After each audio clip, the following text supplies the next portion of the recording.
گاهی زندگی سخت می شود، گاهی جیبت خالی است، دلت هم گرفته است. وقتی حس می کنی دنیا فقط برای آنهایی است که پول دارند. اما بگذار چیزی را با تو در میان بگذارم. بیشتر آدم‌های موفق از صفر شروع کردن، نه سرمایه داشتن، نه رابطه، نه حمایت. فقط تصمیم داشتن که تسلیم نشوند.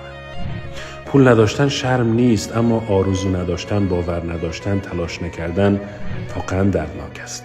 اگر بی پولی، کتاب بخوان، مهارت یاد بگیر، دنبال فرصت باش، شروع کن از همین حالا. از همین گوشی که در دست داری، از همین ذهنی که هنوز زنده است. شاید حالا پول نباشد، اما اگر باور کنی که تو میتوانی رشد کنی، دنیا راههایی را به رویت باز میکند که هیچ وقت فکرش رو نمیکردی. یادت باشد فقر همیشگی نیست اگر تو همیشه تلاش کنی. تو هنوز فرصت داری، فقط باید برخیزی و